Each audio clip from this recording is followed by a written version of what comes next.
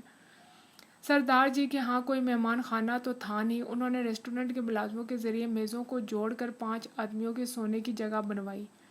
2 گاڑی میں سو سکتے تھے۔ میں نے تو سردار جی کو کہا کہ اپنے ملازموں کو سختی سے منع کر دیں کہ کسی سے بھی ہماری یہاں شب بسری کی بات نہ کریں۔ اب سردار جی نے اپنی ایکٹنگ شروع کی۔ اونچی آواز میں کہنے لگے، بھولے بادشاہ ہو، اگر آپ کو اتنی رات گی آنا تھا تو مجھے پہلے ہی بتا دیا ہوتا۔ اب میری تو ناک کٹ گئی، میری عزت تو مٹی میں مل گئی اور میں تو کہیں کا نہ رہا۔ سردار جی غصے سے اور شرم سے کانپنے لگے۔ میں نے کہا، سردار جی غلطی میری ہے، معافی چاہتا ہوں۔ وہ کہنے لگے، بادشاہ ہو، غلطی کیسی اور معافی کیسی؟ آپ نے میرے ساتھ جو سلوک کیا ہے وہ تو میرا جانی دشمن بھی میرے ساتھ نہیں کرتا۔ سردار جی کے منہ سے جھاگ بہنے لگی۔ کہنے لگے، اب صرف ایک ہی صورت ہے کہ میں کرپان سے اپنے پیٹ چاک کر کر گرو کو پیارا ہو جاؤں۔ یہ کہہ کر سردار جی نے واقعی چھوٹی کرپان نکالی جسے وہ ہمیشہ ایک پٹی میں کمر کے گرد باندھے رکھتے تھے۔ میں نے بڑی مشکل سے سردار جی کو خودکشی سے روکا اور کہا کہ میری غلطی کو اب معاف کر دیں۔ میرے ساتھی بھی میری اس غفلت کا کسی سے تذکرہ نہیں کریں گے۔ سردار جی نے اپنے اس وقت موجود اپنے تینوں ملازموں کو بلایا اور کہا کہ میں تم کو 100 روپیہ دیتا ہوں۔ میرے مہمانوں کو ان لمبے صاحب کی وجہ سے آج رات جو تکلیف اٹھانی پڑ رہی ہے اس کا کسی سے بھی ذکر نہ کر کے میری عزت کا بھرم رکھ لینا، ورنہ سردار جی پھر طیش میں آ گئے، ورنہ میں تم سب کو مار کر اپنی ہتھیار کاٹ لوں گا۔ ملازموں نے کانوں کو ہاتھ لگا کر کہا، وہ بھولے سے بھی اس بات کا آپس میں بھی ذکر تک نہیں کریں گے۔ سردار جی نے ان کی طرف سے مطمئن ہو کر داد طلب نگاہوں سے میری طرف دیکھا۔ میں نے اشارے سے انہیں باہر چلنے کا کہا۔ سردار جی ملازموں کو سب کے لیے چائے بنانے اور کیک لانے کا کہہ کر خود میرے اور کیسر کے ہمراہ باہر آ گئے۔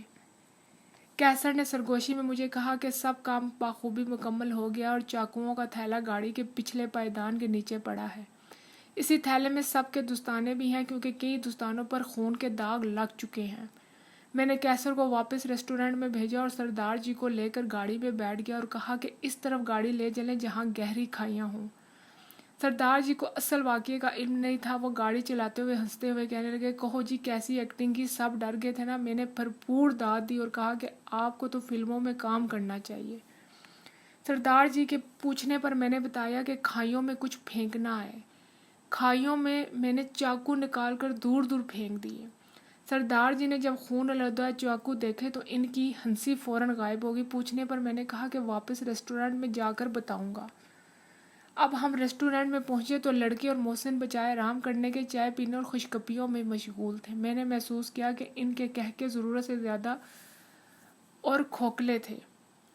محسن کی آواز ان میں سب سے زیادہ نمایاں تھی اور اس کی وجہ بھی میں سمجھ چکا تھا۔ کسی بے ہتھیار انسان کو مارتے وقت قدرتی طور پر دل و دماغ پر بوجھ سا رہ جاتا ہے۔ انہوں نے تو 2.5-3 گھنٹوں میں 8 مکتی باہنی والوں کو ہلاک کیا تھا جو سب کے سب قتل ہوتے وقت نہتے تھے۔ ان لڑکوں کے دل و دماغ پر جو اثر ہوا تھا اسے وہ اپنے کہکوں سے زائل کرنے کی کوشش کر رہے تھے۔ میں نے انہیں سر کی جنبش سے بتایا کہ میں بھی اپنا کام مکمل کر آیا ہوں۔ سردار جی کو میں نے کہا کہ میں گاڑی سے تھیلا لا کر کچن کے چولہوں میں جلانا چاہتا ہوں۔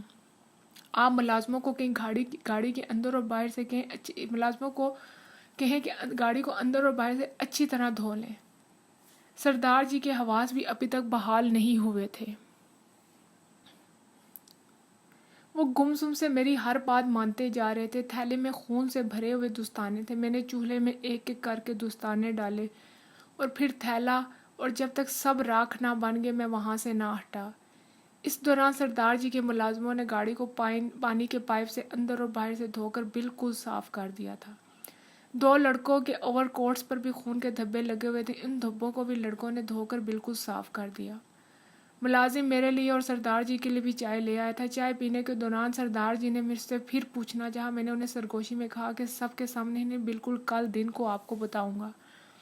صبح 4 بجے میں نے سردار جی سے کہا ہمیں اناپور ہوٹل کے قریب چھوڑ آئیں۔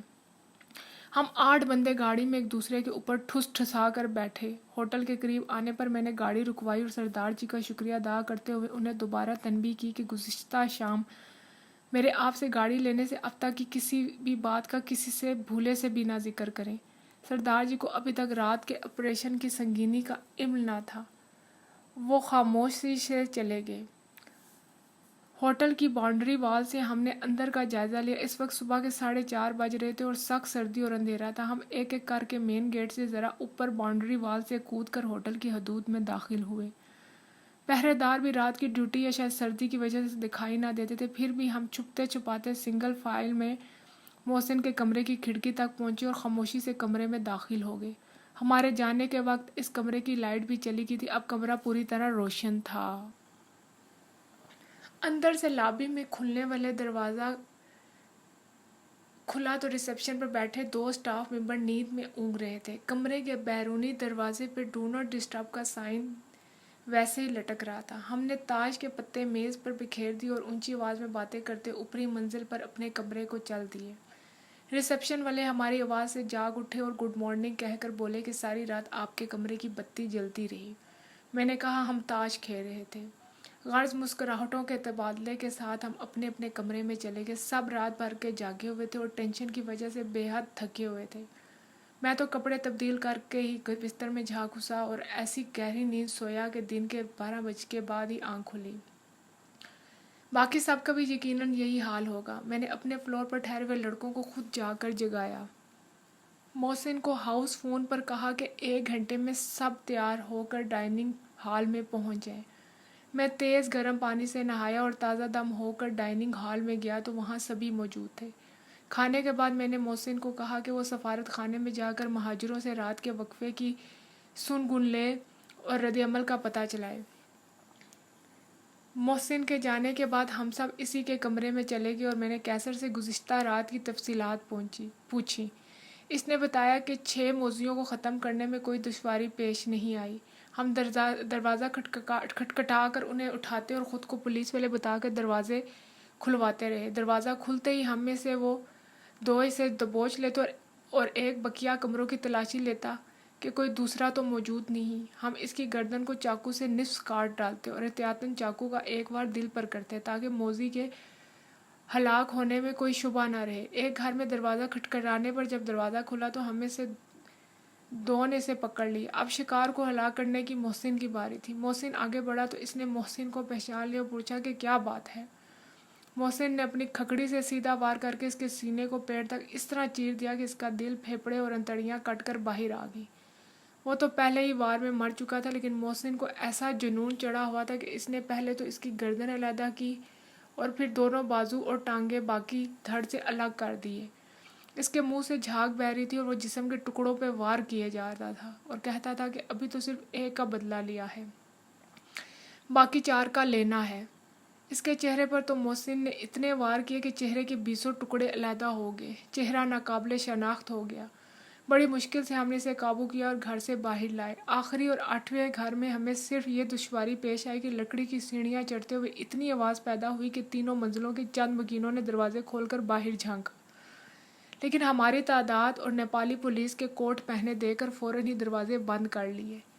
یہاں ٹارگٹ والے مکان کے رہائشی نے دروازہ کھولا اور ہمیں دیکھ کر پیچھے بھاگا۔ ہم اسے پکڑ کر پچھلے کمرے میں لے گئے جو شاید اس کے سونے کا کمرہ تھا۔ چونکہ اس کے گھر میں ہم ساتوں اکٹھے تھے اس لیے ہم میں سے 6 نے اسے دبوچا کہ اس کے منہ سے آواز تک نہ نکل سکی۔ یہاں بھی ہم نے محسن کو موقع دیا جس نے کھکڑی کے چند واروں سے اسے ہلاک کر دیا اور گردن تن سے جدا کر دی۔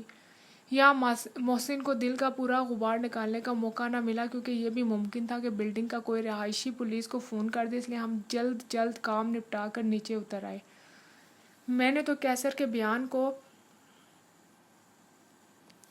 مختصر لکھا ہے۔ اس نے تقریباً 2 گھنٹے تفصیلات سنانے میں لگائے۔ اس دوران محسن بھی واپس آ گیا تھا۔ اس نے بتایا کہ 8 کا قتل سب کو پتہ چل چکا ہے، سارے مہاجرین بہت مشتعل ہیں اور سفارت خانے کے باہر نعرہ بازی کر رہے ہیں۔ سفارت خانے نے مدد کے لیے پولیس بلوا لی ہے جس نے مہاجروں کو سفارت خانے سے باہر نکال کر سڑک کے دوسری طرف اور دائیں بائیں دھکیل دیا ہے۔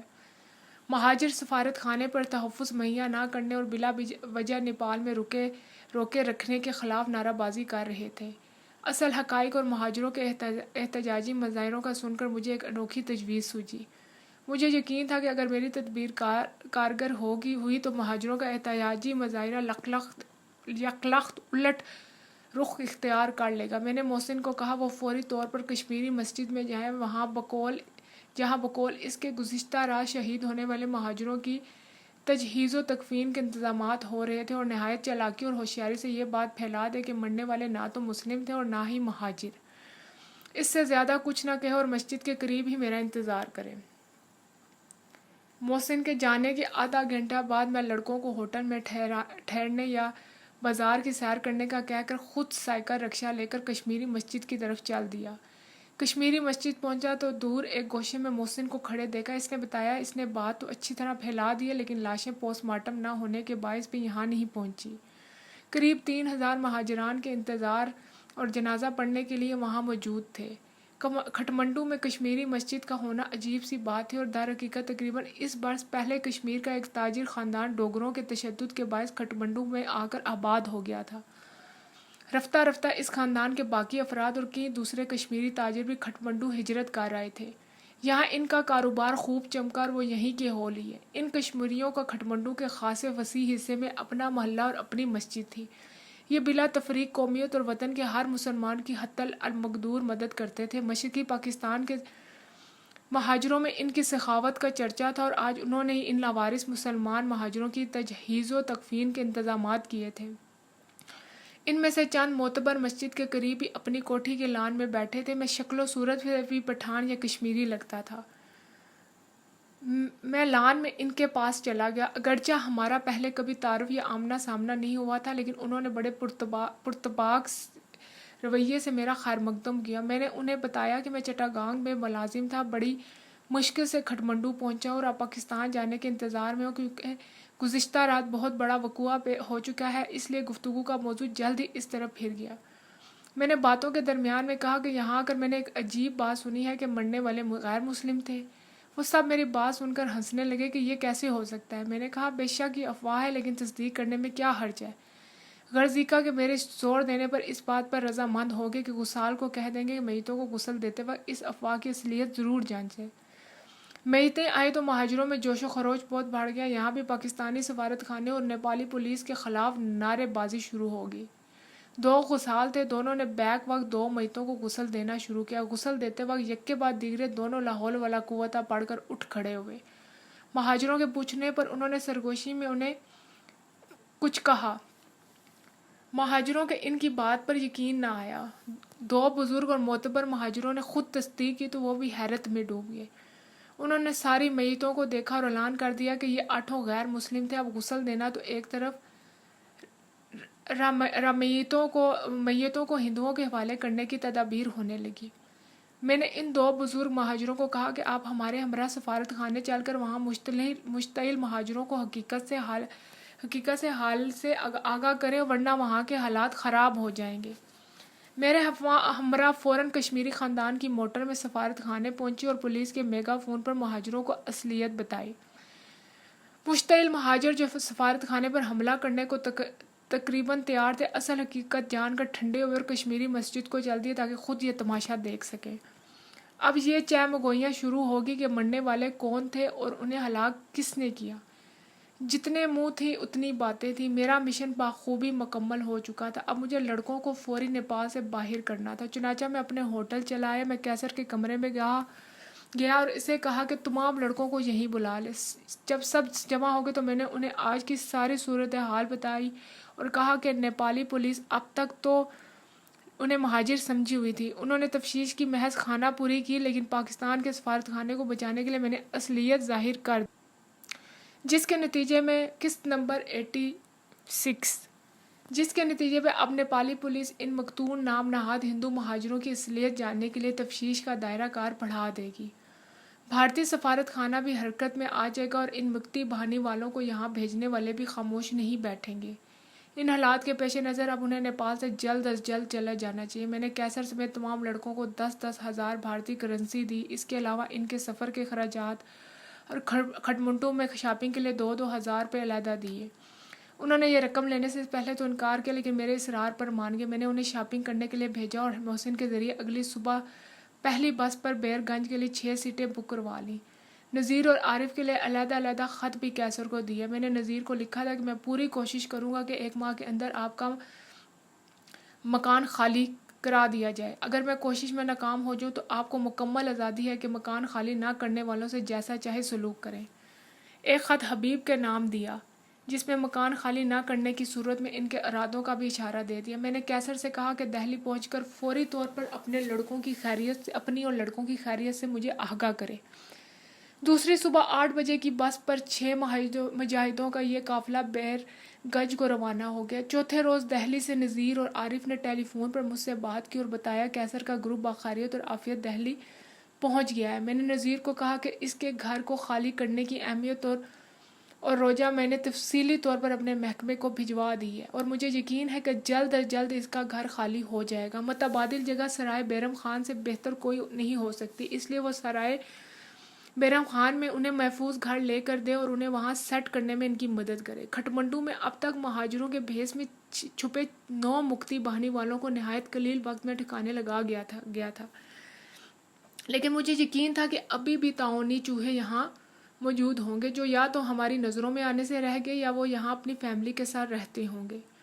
ابھی تک ہم نے جن کو واصل جہنم کیا تھا وہ اکیلے رہتے تھے اور مہاجروں کا لبادہ اوڑھے ہوئے تھے۔ مجھے احساس ہو رہا تھا کہ مکتی باہنی یا بھارتی انٹیلیجنس کے اور بہت سے افراد یہاں موجود ہوں گے۔ بھارتی سفارت خانے کا حجم بہت بڑا اور اس کے عملے کی تعداد 200 سے اوپر تھی، جس کے مقابلے میں پاکستانی سفارت خانے کا عملہ صرف 18 افراد پر مشتمل تھا۔ بھارتی سفارت خانہ یہاں صرف پاکستان ہی نہیں بلکہ چین کی بھی جاسوسی کرتا تھا۔ میں نے کھٹمنڈو سے اپنے بارڈر تک 134 میل لمبی سڑک بنائی تھی چین نے کھٹمنڈو سے اپنے بارڈر تک 134 میل لمبی سڑک بنائی تھی جو چینی انجینئرنگ کا شاہکار تھی۔ بلند پہاڑوں سے گزرتی یہ سڑک بالکل سیدھی تھی اور اس میں کوئی زگ زیگ نہ تھا۔ جہاں پہاڑ کو چیرا نہ جا سکا وہاں سرنگ بنا دی گئی۔ اس پہاڑ پر بڑے بڑے ٹرالے بڑی آسانی سے چل سکتے تھے۔ یہ سڑک بنانے کے 2 مقاصد تھے۔ اول یہ کہ اگر بھارت اپنی فطرت سے مجبور ہو کر نیپال پر حملہ آور ہوا تو چینی افواج کو نیپال کے دفاع میں پہنچنے میں دشواری نہ ہو۔ دوسری وجہ یہ تھی کہ نیپال کی چھوٹی سی پہاڑی ریاست کو بھارت بلا وجہ دھمکاتا رہتا تھا کہ وہ اس کی درآمد اور ضروری اشیاء کی سپلائی روک دے۔ پہلے بھی عرض کر چکا ہوں کہ نیپال کی بھارت کے ساتھ جغرافیائی حالت بالکل ایسی تھی کہ جیسے آزاد کشمیر کی پاکستان کے ساتھ۔ بھارت کی نیپال کو سپلائی روک دینے کی صورت میں چین اس سڑک کے ذریعے نہایت سرعت سے نیپال کی ضروریات پوری کر سکتا تھا۔ یہی وجہ تھی کہ نیپال میں سب سے فعال چینی اور بھارتی سفارت خانے تھے۔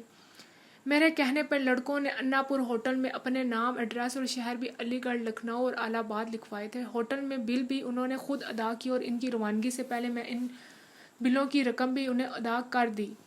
جب وہ بعد دوپہر محسن بھی ہوٹل چھوڑ کر گیسٹ ہاؤس چلا گیا۔ محسن کو بھی میں نے 12,000 روپے دیے۔ پیسے کی لاچاری انسان کو بزدل بنا دیتی اور میں نہیں چاہتا تھا کہ محسن جس میں ہمت اور حوصلہ دوبارہ اود کر آیا تھا پھر لاچاری کا شکار ہو جائے۔ نیپال میں میرے مشن کا ابھی آغاز ہوا تھا۔ مجھے ایک قابل اعتماد ساتھی کی ضرورت تھی اور کھٹمنڈو میں محسن سے زیادہ نڈر، جرأت مند، انتخاب کے جذبے سے لبریز قابل اعتماد ساتھی ملنا ناممکن تھا۔ میں نے اگلا 1 ہفتہ نہایت خاموشی سے گزارا۔ میں اس واقعے پہ مہاجروں، بھارتی سفارت خانوں اور نیپالی حکومت کا رد عمل دیکھنا چاہتا تھا۔ محسن ہر روز دن چڑھے پاکستانی سفارت خانے اور مہاجروں کے ٹھکانوں پہ چلا جاتا اور ہر روز شام ڈھلے میرے پاس اکیلا آ جاتا، اپنے ساتھی شاعر کے ہمراہ آ جاتا اور تنہائی میں مجھے سارے دن کی رپورٹ دیتا۔ اسی کے ذریعے معلوم ہوا کہ بھارتی سفارت خانے نے اپنے ہمدرد نیپالیوں کے ذریعے ان لاشوں کو شمشان گھاٹ میں چتا کے سپرد کیا ہے۔ ان کا سامان بھی نیپالی پولیس لے گئی تھی جس پہ بعد میں بھارتی سفارت خانے کے حوالے کر دیا گیا ہے۔ پاکستانی سفارت خانے نے رجسٹریشن سے ان کے نام خارج کر دیے تھے اور کھٹمنڈو میں مقیم سارے رجسٹرڈ مہاجروں کے نئے سرے سے رجسٹریشن شروع کر دی گئی تھی۔ اس بار رجسٹریشن سے پہلے سفارت خانے کے ایک کمرے میں انہیں بے لباس اور ہو کر مسلمان ہونے کا ثبوت دینا پڑتا تھا۔ فیملی کے بغیر اکیلے مہاجروں کے لیے رجسٹریشن کو خصوصی طور پر بہت سخت کر دیا گیا تھا اور ایسے مہاجروں کو مشرقی پاکستان میں اپنے شہر یا گاؤں میں مقیم 3 رجسٹرڈ مہاجروں سے تصدیق کروانی لازمی تھی۔ محسن اور بزرگ شاعر بھی اس زمرے میں آتے تھے۔ میں کئی روز سے سفارت خانے نہیں گیا تھا، ایک روز محض یہ دیکھنے گیا کہ ہمارا سفارت خانہ مجھ پر کس حد تک اعتماد کرتا ہے۔ میں ان دونوں کو اپنے ہمراہ لے گیا۔ یہ دونوں ایمبیسی کے لان میں دوسرے مہاجروں کے ساتھ رکے۔ قسط نمبر 87 ناول غازی۔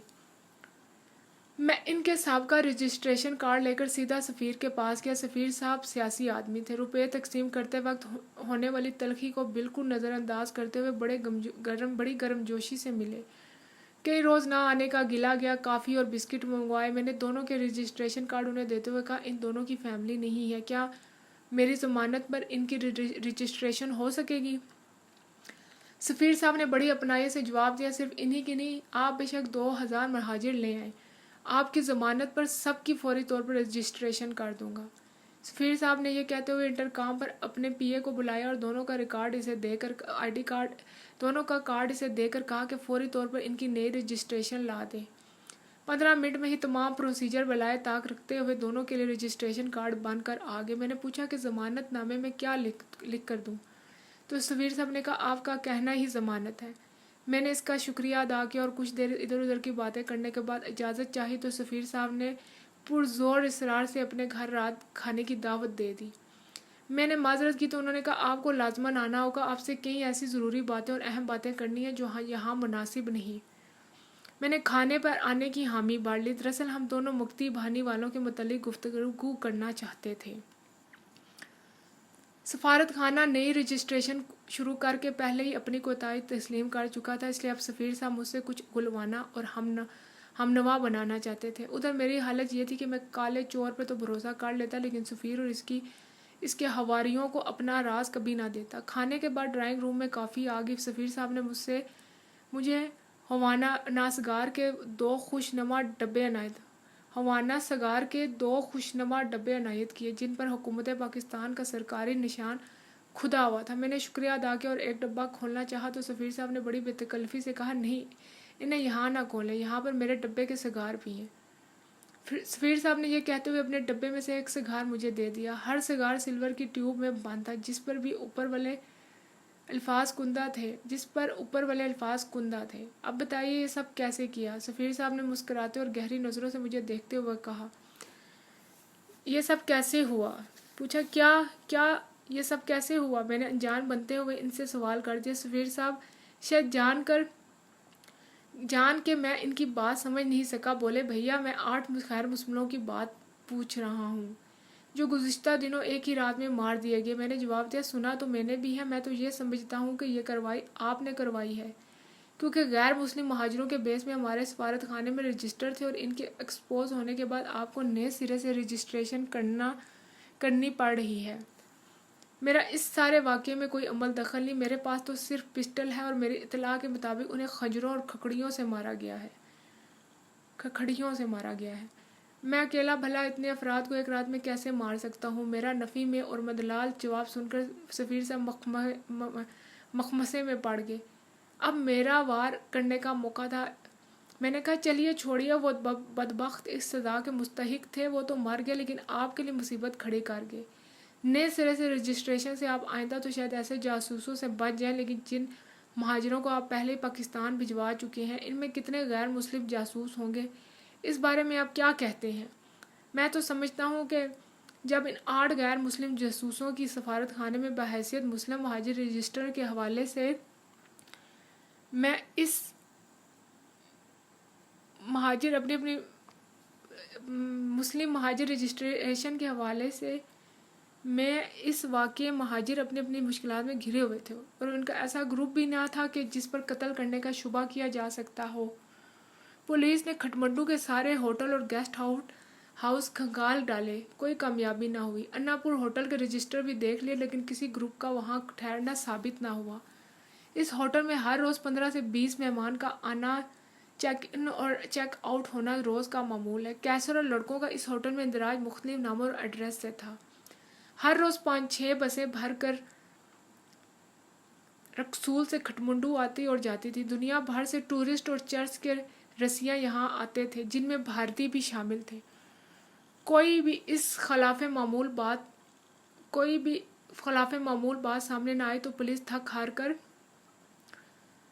خاموش ہو بیٹھی۔ اس دوران میں نے محسن کے ساتھ نہایت احتیاط سے ان مدمول مہاجروں کی تفصیلات اکٹھی کی جو ان کے مشرقی پاکستان جانے والے مہاجروں کے متعلق مخلوق الحال تھے، لیکن کھٹمنڈو میں مالی فراغت کی زندگی بسر کر رہے تھے اور انہوں نے اپنے پیسے کے زور پر مہاجروں کے چھوٹے چھوٹے گروہ اپنے گرد جمع کر رکھے تھے۔ میں نے ان پر ڈائریکٹ ہاتھ ڈالنے کے بجائے محسن کو ان مدمول مہاجروں کے گرد جمع ہونے والی منڈلیوں سے رابط بڑھانے اور ان کے ذریعے اصلیت کی تہہ تک پہنچنے کی ذمہ داری سونپی۔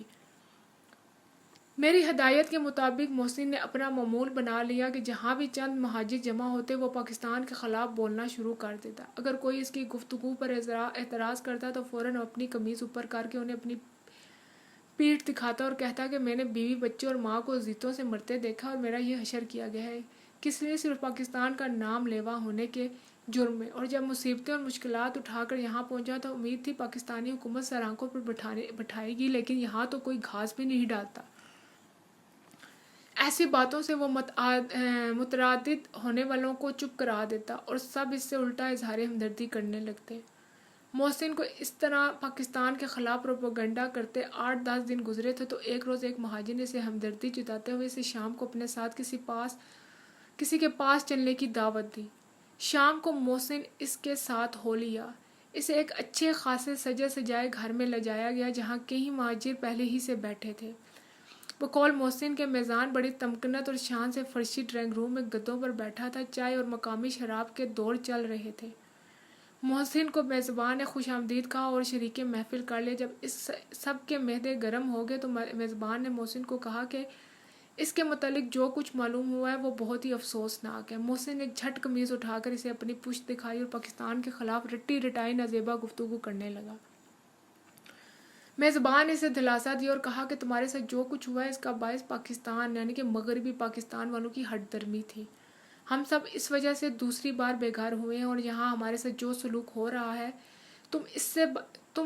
اسے تم بخوبی جانتی ہو۔ ہم نے اپنے پیاروں کو اپنے سامنے اذیتوں سے ہلاک ہوتے ہوئے دیکھا، خود گہرے زخم کھائے، ہمارے گھر بار لوٹ لیے گئے، اور ان سب کا مداوا یہی نہیں کہ ہم پاکستان جانے کی آس لگائے یہاں خاموشی سے بیٹھے رہیں، بلکہ ہمیں چاہیے ہم خیال لوگوں کا گروپ بنائیں اور جہاں تک ممکن ہو یہاں اور پھر پاکستان جا کر ان ظالم حکمرانوں اور بے حس پاکستانیوں کا جینا حرام کر دیں جو ہمارے پیاروں کی لاشوں پر اپنے محل تعمیر کرتے ہیں۔ قسط نمبر 89 ناول غازی۔ ہمیں وہ ایک کٹیا اور 2 وقت کا کھانا بھی دینے کو تیار نہیں ہے۔ محسن کے بیان کے مطابق اس نے بڑی جذباتی تقریر کی اور ہمیں اس بات پر اکساتا رہا کہ ہم پاکستان کو ہر طبقے سے نقصان پہنچائیں۔ محسن نے بتایا کہ اس کے پاس بیٹھے مہاجر سچے یا جھوٹے دل سے اس کی ہاں میں ہاں ملا رہے تھے۔ وہ فوری ہی اپنے اصل مقصد اور ٹاسک تک نہیں پہنچا، بلکہ بتدریج برین واشنگ کے مرحلے طے کرتا رہا۔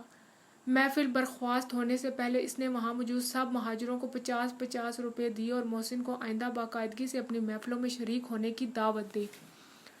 میں نے محسن کو کہا کہ وہ بلا ناغہ اس کے گھر جائے اور وہاں جمع ہونے والے مہاجروں کے کوائف معلوم کرے اور خصوصی طور پہ اس مدمول مہاجر کے سابقہ مشرقی پاکستان میں کاروبار اور رہائش کے متعلق تفصیلاً معلومات حاصل کرنے کی کوشش کرے۔ محسن اپنے کام میں جت گیا اور میں نے محسن جیسے اور مہاجروں کی تلاش شروع کر دی، کیونکہ اکیلے محسن سے ان تمام لوگوں کو کور کرنا مشکل تھا جو اس گھناؤنے کام میں کافی عرصے سے مشغول تھے۔ چند دنوں سے میں محسوس کر رہا تھا غیر محسوس طریقے سے میری نگرانی کی جا رہی ہے۔ ہوٹل کی لابی ہو یا سفارت خانے کا کمپاؤنڈ، شیر پنجاب ریسٹورانٹ ہو یا بازار، ہر جگہ مختلف لوگ بلا وجہ میرا پیچھا کرتے دکھائی دیتے۔ تربیت کے مطابق میں ان پیچھا کرنے والوں کو جھٹکنے اور ان سے جان چھڑانے کے بجائے ان کی اصلیت اور ارادے جاننے کی کوشش شروع کر دی۔ میں بعد دوپہر ہوٹل سے نکلتا تو لابی میں بیٹھے چند ایسے لوگ جو اس اعلیٰ درجے کے ہوٹل میں کسی صورت میں رہنے والے یا کسی مہمان سے ملنے والے نہ دکھائی دیتے تھے، میرے باہر نکلتے ہی میرے پیچھے چل دیتے۔ بعض اوقات ہوٹل کے باہر کھڑے چند اجنبی جس طرف اور جس سواری کھٹمنڈو میں خال ٹیکسیاں نظر آتی تھی جو صرف غیر ملکی مغربی سیاحوں کی طاق میں گھنٹوں بلا وجہ کھڑی رہتی اور ملکی یا بھارتی مسافروں کو لے جانے سے اعتزاز کرتی۔ سائیکل رکشاؤں کی یہاں بہت بہتات تھی، پر میں جاتا، میرے پیچھے لگ جاتے۔ میں نے نگرانی کے شعبہ کو جانچنے کے لیے کئی بار ایسا کیا کہ سائیکل رکشے پر سفارت خانے کے آدھے رستے تک گیا اور پھر رکشے والے کو واپس اسی رستے بازار کی جانب چلنے کو کہا۔ انا پور ہوٹل کے سامنے کی سڑک بائیں طرف پاکستانی سفارت خانے اور دائیں طرف بازار کو جاتی ہے۔ میرے ادھ رستے سے اچانک واپس پلٹنے سے میرا پیچھا کرنے والے بھی اپنے رکشاؤں کو واپس میرے پیچھے لے آتے۔ اس سے میرا شک یقین میں بدل گیا۔ میں اپنا پسٹل تو لباس کے نیچے چھپا کر رکھتا تھا، لیکن ایک کھکڑی کمر کے گرد ہمیشہ باندھے رکھتا تھا۔ میں نے نوٹ کیا کہ مختلف اوقات میں میرا پیچھا کرنے والے 8-9 افراد تھے۔ ان میں سے 3 تو قد و قامت اور رنگ سے بنگالی لگتے تھے، جبکہ باقی 5-6 مضبوط جسم والے قداور تھے۔ ایک روز میں نے امبیسی جاتے ہوئے راستے میں اپنا رکشہ اچانک رکوایا۔ میرا پیچھا کرنے والا اتنے نااہل تھے کہ بجائے سیدھا آگے جانے کے انہوں نے بھی اپنا رکشہ رکوا لیا۔ میں رکشے سے اتر کے ان کے پاس چلا گیا اور کرختی سے پیچھا کرنے کی وجہ پوچھی تو وہ اس اچانک صورتحال کا سامنا کرنے کے لیے تیار نہ تھے، لگے ادھر ادھر کی بے مقصد جواز دینے۔ میں نے کھکڑی نکال کر حملہ کرنے کے انداز میں پکڑ لی اور کہا کہ بکواس مت کرو، آئندہ اگر میں نے تمہیں دیکھا تو یاد رکھنا تمہارا وہ حشر کروں گا جو تمہارے 9 ساتھیوں کا ہو چکا ہے۔ انہوں نے خاموشی سے میری بات سنی اور اپنے رکشے میں واپس چلے گئے۔ یہ 2 تھے اور غیر بنگالی لگتے تھے۔ اس واقعے کے بعد میں نے ان کی صورت دوبارہ نہیں دیکھی۔ یقینی طور پہ وہ بھارتی سفارت خانے کے نچلے درجے کے ملازم تھے، جنہیں اصولی طور پہ اس لیے دوبارہ نہ بھیجا گیا کہ میں ان کی اصلیت جان چکا تھا۔ جاسوسی کی اصطلاح میں اسے چہرہ ہونا کہتے ہیں۔ اس شام ہوٹل کے لابی میں 3 افراد بیٹھے تھے جنہیں میں پہلے بھی اپنے پیچھا کرتے دیکھ چکا تھا۔ میں ریسیپشن پر گیا اور مینیجر کو کہا کہ اس اعلیٰ درجے کے ہوٹل میں، جسے آپ 5 اسٹار کہتے ہیں، بھانت بھانت کے لوگ بلا وجہ لابی میں بیٹھے رہتے ہیں۔ اگر ایسے ہی لوگوں کے درمیان یہاں ٹھہرے ہوئے گیسٹ کو رہنا ہے تو پھر اتنا کرایہ دینے کی کیا ضرورت ہے؟ میں نے اسے کہا کہ یہ 3 افراد یہاں اکثر نظر آتے ہیں، ان سے پوچھیں کہ یہ کس سے ملنے آتے ہیں۔ مینیجر میرے ساتھ ان کے پاس آئے اور پوچھا کس سے ملنے آئے۔ معقول جواب نہ ملنے پر مینیجر نے گورکھا گیٹ کیپرز کو کہا کہ انہیں دھکے دے کر باہر نکال دے۔ ان کے ساتھ ہی میں بھی ہوٹل سے باہر آ گیا اور انہیں کہا کہ تم میرا کئی دن سے پیچھا کر رہے ہو، یہاں میری آمد و رفت کے اوقات دیکھتے ہو، مجھ سے ملنے والوں کی بھی نگرانی کرتے ہو، تمہاری اصلیت میں جان چکا ہوں۔ اس دفعہ تو تمہیں چھوڑ رہا ہوں، آئندہ اگر ایسی حرکت کی تو بلا وارننگ کے گولیوں سے بھون ڈالوں گا، یہ بھی دوبارہ کبھی نظر نہ آئے۔ لیکن اس کا یہ مطلب نہیں تھا کہ میری سرویلنس نگرانی ختم کر دی گئی تھی۔ اب منجے ہوئے تجربہ کار اور ٹرینڈ آدمی میرے پیچھے لگائے گئے تھے۔ یہ سب بھارتی سفارت خانے کی طرف سے ہو رہا تھا۔ بھارت کے مقابلے میں یہاں صورتحال بالکل مختلف تھی۔ وہاں میں اور میرے ساتھی چھپ کر وار کرتے تھے، لیکن یہاں 2 دشمن کھلے طور پر آمنے سامنے تھے۔ دونوں میں صرف ایک فرق تھا، بھارتی مقابلے پر سینکڑوں کو لا سکتے تھے اور ان کے وسائل بھی بے پناہ تھے، دوسری طرف میں اکیلا تھا۔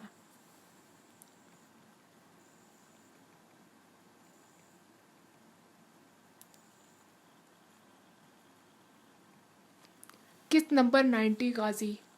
میرے دنیاوی وسائل اکلوتا پسٹل اور کھکڑی تھے، لیکن میں نہتا اللہ کی مدد اور وسیع مدد اور سیئے مقصیت کے سہارے ان کے دو آ گیا۔ اب بھارتی سفارت خانے نے ایک نئی چال چلی۔ میری نگرانی کے بجائے مجھے اپنے جال میں پھانسنے کے لیے ایک تجربہ کار اور انتہائی چالاک بھارتی ایجنٹ کو میرے پیچھے لگا دیا۔ یہ ایجنٹ اپنی خفیہ سرگرمیوں کے کور دینے کے لیے کھٹمنڈو میں کاروباری کی حیثیت سے رہتا تھا۔ اس کی مین روڈ پر 2 دکانیں تھیں، ایک دکان دیوی کی محل نما حویلی کے قریب اور دوسری اسی سڑک کے شروع میں مسلمان کشمیریوں کی شالوں کی دکانوں سے ملحقہ کیمسٹ کی دکان تھی۔ اس کے متعلق مجھے ملنے والے مہاجروں نے بتایا کہ یہ شخص مہاجروں کا ہمدرد ہے، بھارتی ہندو ہے لیکن بڑا درد مند اور 2 انسان دوست ہے۔ جنرل مرچنٹ کی دکان پر صرف رجسٹریشن کارڈ کا نمبر لکھ کر مہاجروں کو مختلف برانڈ کے سگریٹ، چوئنگم اور دوسری اشیاء تھوک سے بھی کم قیمت پر بیچنے کو دیتا ہے۔ لکڑی کے ٹرے جس سے چمڑے کے بیلٹ گلے میں ڈالنے کے لیے بندھی ہوتی ہے مفت فراہم کرتا ہے۔ مہاجران ٹریوں میں سامان لگا کر شہر کے مختلف علاقوں اور خصوصاً گھٹیا اور کم کرائے والے گیسٹ ہاؤس کے قریب یہ سامان بیچتے ہیں، جہاں مغرب سے آنے والے ہپی ٹھہرتے ہیں۔ وہ صحیح ضرورت مند مہاجروں کی مالی امداد کرنے سے بھی دریغ نہیں کرتا. مہینے میں ایک آدھ بار بھارت جاتا ہے اور فروختی کے لیے سامان لاتا ہے. جب سے آپ کے مہاجروں میں آپ نے مہاجروں میں نقد رقم کمبل اور ہدیات تقسیم کرنے کا علم ہوا ہے، وہ آپ کا بھی پرستار بن گیا اور ہر وقت آپ کی تعریف کرتا ہے. آپ سے ملنے کا بے حد شائقہ، لیکن کہتا ہے میں بھارتی ہندو ہوں، ممکن ہے وہ مجھ سے اچھا برتاؤ نہ کریں. مہاجروں نے کچھ اس اندازے سے اس کے قصیدے پڑھے کہ میں اس سے ملنے کو تیار ہو گیا اور انہی کے ذریعے اسے ایک شام اپنے ہوٹل میں اسے مدعو کر لیا. ٹھیک وقت پر وہ آ گیا اور میں اسے کافی شاپ میں لے گیا. شکل و صورت اور لب و لہجے سے وہ بھارتی پنجاب کا لگتا تھا. اس نے بتایا کہ اس کا نام وجے کمار ہے، وہ امبالے کا رہنے والا ہے، شرنارتھی مہاجر ہے اور تقسیم ہند سے پہلے وہ گجرانوالہ میں محلہ گورناک پورہ میں رہتا تھا. وہاں اس نے میٹرک پاس کیا اور اپنے پتا کے کاروبار میں ہاتھ بٹانے لگ گیا. والدین کا اکلوتا بیٹا ہونے کے باعث ماں باپ کا بہت لاڈلا تھا. تقسیم ہند کے بعد وہ امبالہ آ گئے، جہاں اس کے پتا کے کاروبار نے بہت ترقی کی. امبالے میں ہی اس کی شادی ہوئی اور 2 لڑکے پیدا ہوئے. اس کا گھرانہ نہایت آسودہ اور خوش و خرم زندگی بسر کر رہا تھا. گجرانوالے سے آتے ہوئے اس کے پتا کے مسلمان دوستوں نے اس کی بہت مدد کی اور سوائے مکان اور دکان کے ان کے تمام سامان انہی مسلمان دوستوں نے خرید لیا تھا اور اسی سرمایے سے اس کے پتا نے کاروبار شروع کیا. آج سے 6 سال پیشتر تیرتھ یاترا سے واپسی پر اس کے گھر کے تمام افراد ایک کار ایکسیڈنٹ میں ہلاک ہو گئے. وہ اس لیے بچ گیا کہ کاروبار کی دیکھ بھال کے لیے امبالے میں رہ گیا تھا. اتنے بڑے حادثے اور بھرے پڑے گھر کے یوں اجڑنے سے وہ اپنے ہوش و حواس کھو بیٹھا. کئی ماہ کے علاج اور معالجے کے بعد بھی اسے افاقہ نہ ہوا. امبالہ سے اسے کاٹنے کو دوڑتا تھا. ایک دوست نے اسے کھٹمنڈو جانے کا مشورہ دیا تاکہ حادثے کی تلخ یادوں کو بھلا سکے. وہ کھٹمنڈو آیا تو یہیں کا ہو کر رہ گیا اور امبالے کا کاروبار بند کر کے یہاں 2 دکانیں کرائے پر لے کر روزی کمانا شروع کی. اس نے دوبارہ شادی نہیں کی، اکیلے رہتا ہے اور ماضی کو بھلانے کی کوشش کرتا ہے. مہاجر آئے تو اس کی قسم پرسی دیکھ کر اس کے اپنے زخم تازہ ہو گئے. اپنی محدود آمدنی سے چونکہ وہ تمام مہاجروں کی ضروریات پوری نہیں کر سکتا، لہٰذا اس نے انہیں اسٹریٹ ہاکر پھیری والا بننے کی ترغیب دی اور تھوک ریٹ پر ادھار میں سامان انہیں دیتا، جس سے وہ 25-30 روپے روزانہ کماتے ہیں. آپ کے متعلق سنا کہ بہت بڑی رقم سے آپ نے مہاجروں کی مدد کی. آپ کا اندیکھا پجاری بن گیا اور آج آپ کے چرنوں میں بیٹھا ہوں. وجے نے اپنی داستان بڑے دکھ بھرے لہجے میں سنائی. مہاجروں کے ساتھ اس کی بے لوث ہمدردی اور حسن سلوک بھی بڑا متاثر کر دینے والا تھا. اس نے مہاجروں کو ایک طرح سے روزگار پر لگا دیا تھا. اور بعد میں مہاجروں نے بتایا کہ گزشتہ سالوں سے وہ ان کی بے لوث خدمت کر رہا ہے. مجھ سے گفتگو کرتے ہوئے اس کا لہجہ اور انداز ایسا بے ساختہ تھا کہ جس پر بے اختیار یقین کرنے کو جی چاہا. میں نے اس کی بے حد تعریف کی اتنے بڑے گھریلو صدمے کو سہنے اور اپنے زخموں کا علاج دوسروں کی زخموں پر مرہم لگانے سے کرنے پر داد دی. بہت سی باتیں ہوئی، غرض یہ کہ جب وہ جانے لگا تو میں اسے ہوٹل سے باہر تک چھوڑنے آیا. اس کے کردار نے مجھ پر گہرا اثر کیا تھا. مذہب اور ملت سے بالاتر ہو کر انسانیت کی خدمت کرنے والا وجے کمار واقعی قابل تحسین تھا. آئندہ 10-12 دنوں میں کئی بار میں اس کی دکان پر گیا، اسے مہاجروں کے بیچنے کی اشیاء دیتے دیکھا. اس کی دکان پر گیا اور اسے مہاجروں کے بیچنے کی اشیاء دیتے ہوئے دیکھا. وہ بھی کئی دفعہ میرے بلانے پر میرے ہوٹل آیا اور ہم غیر محسوس طور پر ایک دوسرے کے کافی قریب آ گئے. شام کا وقت کاٹنا میرے لیے کافی تکلیف دہ ہوتا تھا. محسن پر گو مجھے پورا اعتبار تھا، لیکن ذہنی طور پر وہ میرا دوست نہ بن سکا. وہ اپنے دیے گئے ہوئے مشن کو نہایت خوش اسلوبی سے پورا کر رہا تھا. قسط نمبر 91 غازی. اس نے شام کی محفلیں سجانے والے کئی ایجنٹوں کی اصل سرگرمیوں کو بے نقاب اپروٹ کیا تھا. میرے لیے وہ بہت ہی کارآمد تھا، لیکن صرف مشن کی حد تک. ایک بے تکلف دوست کی کمی کو وجے نے پورا کیا اور ہماری اکثر شامیں اکٹھی گزرنے لگی.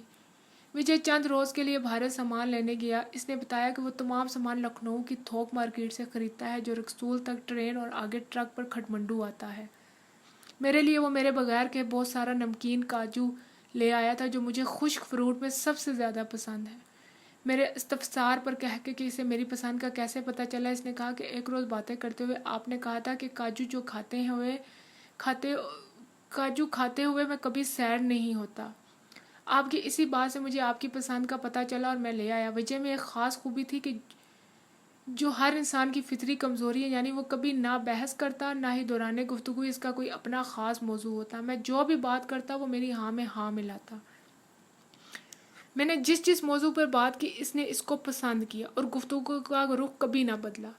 میں بھی فطرت کی خامیوں سے بھرا ہوا انسان تھا. بھارت میں تشدد سہنے کے باعث مجھے نفسیاتی طور پہ اپنی مخالفت برداشت نہ کر سکنے کی خامی پیدا ہو چکی تھی، اور میرے لیے وہ انسان بہت قابل قبول تھا جو مجھ سے بحث نہ کرے. وجہ کی ایک اور خاص بات میں نے نوٹ کی کہ اس نے اپنا ماضی تو میرے سامنے کھول کر رکھ دیا، لیکن میرے ماضی اور حال تک کے متعلق کبھی کچھ نہ پوچھا. اس کی اس خوبی نے بھی مجھے اس کے زیادہ قریب کر دیا تھا. ایک شام وہ میرے پاس آیا.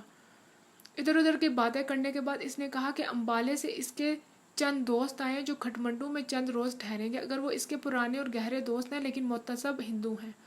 موہنی چاہتا کہ ان سے میرا تعارف کرائے، اس لیے یہاں ان کی موجودگی کے دوران اگر میرا اس سے آمنا سامنا ہو جائے تو میں لاتعلقی ظاہر کروں.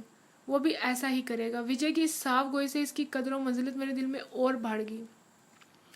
میرے وہم و گمان میں بھی نہیں تھا کہ میرے خلاف سازش کا جو جال بنایا جا رہا ہے وہ وجے اس کا مرکزی کردار ہے. وجے کے دوستوں کی موجودگی کے دوران میں اپنے سفارت خانے کے ملٹری اتاشی سے فون پر رابطہ کیا اور کہا کہ کچھ اہم معلومات ملی ہے جو میں انہیں بتانا چاہتا ہوں اور ان پہ مشورہ کرنا چاہتا ہوں. ایمبیسی میں اگر ان سے ملوں تو باقی افراد چوکنا ہو جائیں گے. میرا ہوٹل میں اس ملاقات کے لیے موضوع نہیں تھا کیونکہ یہاں پر بھی میری نگرانی ہو رہی ہے. ملٹری اتاشی نے کچھ سوچ کر جواب دیا کہ ایسی صورت میں سب سے بہتر جگہ چنگوا چائنیز ریسٹورنٹ ہے. آج رات 8 بجے میں وہیں آؤں گا. یہ ریسٹورنٹ کھٹمنڈو کے پوش علاقے میں تھا. میں رات 8 بجے وہاں پہنچ گیا. اتاشیا صاحب بھی تقریباً اسی وقت وہاں پہنچے. ہم ایک کیبن میں بیٹھ گئے اور کھانے کا آرڈر دیا. میں نے محسن کی اکٹھی کی ہوئی معلومات انہیں بتائی اور کہا پاکستان بھیجنے کے لیے جاسوسوں کی ٹیم تیار کی جا رہی ہے. کئی مکانوں میں ان کی برین واشنگ کا کام جاری ہے. میرا پلانٹڈ آدمی ان میں سے کچھ جگہوں پر خود برین واشنگ کی ان محفلوں میں شریک ہوا ہے. قسط نمبر 92. مجھے تو یوں محسوس ہو رہا ہے کہ جب اخوان ایئر کی فلائٹس کا دوبارہ آغاز ہوگا تو انجانے میں سفارت خانے کے ذریعے جاسوسوں کی ایک بڑی کھیپ پاکستان پہنچ جائے گی. ملٹری اتاشے نے میری ساری بات غور سے سنی اور جواب دیا. میرے اپنے مخبروں نے بھی مجھے ایسی اطلاعات دی ہیں. میں یہ جانتا ہوں کہ مہاجروں کے بھیس میں چھپے مکتی باہنی کے جاسوسوں کو ٹھکانے لگانے میں تمہارا ہاتھ. فی الوقت تمہیں ان سے نجات مل گئی ہے، لیکن ہم سب کچھ جانتے ہوئے بھی ان برین واش کرنے والے مہاجروں کا کچھ نہیں کر سکتے. یہ مسلمان ہیں اور سکوت ڈھاکہ کے بعد مشرقی پاکستان سے آئے ہیں. بھارت میں قیام کے دوران ان کی کسی مجبوری یا کمزوری کے باعث بھارتی جاسوسی ایجنسیوں نے یہ مذمول کام کرنے پر آمادہ کیا ہے اور وہ انہیں مالی امداد بھی کر رہے ہیں. ملٹری اتاشی نے اپنی مجبوری بتائی. اسے ہر کام اپنی حدود اور قانون کے دائرے میں رہ کر کرنا پڑتا تھا. سب کچھ جانتے ہوئے بھی وہ کچھ نہ کر سکتا تھا. ملٹری اتاشی نے یہ وعدہ کیا کہ اگر اس کے علم میں کوئی نئی بات آئی تو وہ مجھے ضرور آگاہ کرے گا. ہماری یہ میٹنگ ختم ہوئی تو میں افسردہ دل لے کر اپنے ہوٹل واپس آ گیا. میرے سامنے میرے بچے کچھ گھر کو جلا ڈالنے کے اسباب ہو رہے تھے اور میں اکیلا کچھ نہ کر سکتا تھا. ایسے حالات میں مجھے قانون کے دائروں میں کام کرنے والوں کی نہیں بلکہ ایسے سر پھرے دیوانوں کی ضرورت تھی جو میرے گھر کو بچانے کے لیے بے خطر میرے دشمنوں سے بھیڑ سے جاتے. دہلی سے کیسر اور لڑکوں کو دوبارہ بلوانا ان کے لیے خطرے کا موجب بن سکتا تھا. نیپال پولیس نے ظاہراً مکتی بہانوں والا قاتل کو تفتیش داخل دفتر کر دی تھی، لیکن مجھے علم تھا کہ ان کا جاسوسی کا محکمہ خاموش نہیں بیٹھا ہے. اگر معاملہ صرف برین واشنگ کرنے والوں تک ہی محدود ہوتا تو اس کا یہ حال تھا کہ فلائٹ شروع کرنے کے بعد انہیں پہلی پرواز سے پاکستان بھجوا دیا جاتا، جہاں ایئرپورٹ پر میرا محکمہ ان کے استقبال کے لیے موجود ہوتا اور ان سے سب کچھ اگلوا لیتا. لیکن فلائٹ شروع ہونے کا دور دور تک نشان نہ تھا. جب تک فلائٹ شروع ہوتی یہ برین واشنگ کرنے والے نامعلوم کتنے مہاجروں کو اپنے چنگل میں پھانس چکے ہوتے. پاکستان پہنچنے والے تمام مہاجرین کی جانچ پڑتال کرنی ناممکن تھی. میں بڑے مخمصے میں پھنس گیا. یہ مہاجر اکیلے نہیں بلکہ اپنی فیملیوں کے ساتھ یہاں ٹھہرے ہوئے تھے اور انہیں ہلاک کرنے کی صورت میں ان کے بال بچے بے یار و مددگار رہ جاتے. کچھ سمجھ نہیں آتا تھا کہ ان کے ساتھ کیا سلوک کیا جائے. اسی سوچ میں کئی دن گزر گئے لیکن کوئی حل نہ ملا. میں ایک روز رات کے کھانے کے لیے چنگوا ریسٹورنٹ میں گیا. اس ریسٹورنٹ کے مالک چینی مسلم تھے اور شام کو کاؤنٹر پہ ان کی جوان لڑکی بیٹھتی تھی. سر کو مسلم انداز سے ٹھانپنے سے ہی وہ مجھے معلوم ہوا کہ وہ مسلمان ہے. کھانے کے بعد میں قہوہ پی رہا تھا کہ کاؤنٹر والی لڑکی میرے پاس آئی اور انگریزی میں کہا کہ 3 چینی مسلم مجھ سے ملنا چاہتے ہیں. میں حیران تھا کہ کھٹمنڈو میں تو میرا کوئی چینی واقف نہ تھا. پھر یہ کون تھے؟ میں نے لڑکی کو کہا میں یہاں کسی چینی کو نہیں چاہتا. تمہارے ریسٹورنٹ میں بھی صرف چند مرتبہ آیا ہوں. بہرحال میں ان انجانے لوگوں سے ملنے کو تیار ہوں. لڑکی کو جو میرے جواب کے انتظار میں خاموش کھڑی تھی مسکراتی ہوئی بولی ریسٹورنٹ کے ساتھ ہی ہمارا گھر ہے. وہاں پر ملنا بہتر اور محفوظ ہوگا. محفوظ لفظ سن کر میں چونکا. گویا یہاں بھی میری وجہ شہرت پہنچ چکی تھی. لڑکی کی رہنمائی میں ان کے گھر گیا. مجھے ایک چائنیز انداز کے سجے ہوئے ڈرائنگ روم میں بٹھا دیا گیا. اس کی دیواروں پہ لگی خانہ کعبہ اور روضہ رسول مقبول صلی اللہ علیہ وسلم کی تصاویر سے مجھے یقین ہو گیا کہ یہ مسلمان گھرانہ ہے. لڑکی نے مجھے بتایا کہ ملنے کے خواہش مند آدھے گھنٹے کے اندر یہاں پہنچ جائیں گے کیونکہ انہیں ان کے گھروں سے بلایا گیا ہے. لڑکی نے بتایا کہ وہ ہمارے درمیان ہونے والی گفتگو میں مترجم کا کام کرے گی کیونکہ وہ لوگ انگلش نہیں جانتے. اس نے بتایا کہ کئی روز پہلے ان لوگوں نے ریسٹورنٹ میں میرا پیچھا کیا تھا لیکن چونکہ میرے ساتھ پاکستانی سفارتخانے کا افسر تھا اس لیے بات نہ ہو سکی. انہوں نے لڑکی سے کہہ دیا تھا کہ آئندہ جب بھی میں ریسٹورنٹ میں آؤں وہ انہیں فوری اطلاع کر دے. میرے مزید کریدنے پر لڑکی نے صرف یہ بتایا کہ وہ میرے دشمن نہیں بلکہ خیر خواہ ہیں. آدھا گھنٹہ پورا ہونے سے پہلے ہی جوان اور ورزشی جسم کے 3 چینی آ گئے. انہوں نے چینی لہجے میں السلام علیکم کہا اور مجھ سے مصافحہ کر کے سامنے صوفے پر بیٹھ گئے. انہوں نے ہی گفتگو کا آغاز کیا اور کہا کہ انہیں محکمے کی طرف سے میری حفاظت کرنے اور میری مدد کرنے کا کام سونپا گیا ہے. میں ان کی بات نہ سمجھ سکا اور پوچھا کہ میں تو کبھی بھی اپنی حفاظت اور مدد کے لیے کھٹمنڈو سے کسی سے نہیں کہا. وہ تفصیلاً بتائیں کہ وہ کون ہے اور کس محکمے نے انہیں یہ کام سونپا ہے. لڑکی مترجم بنی ہوئی تھی.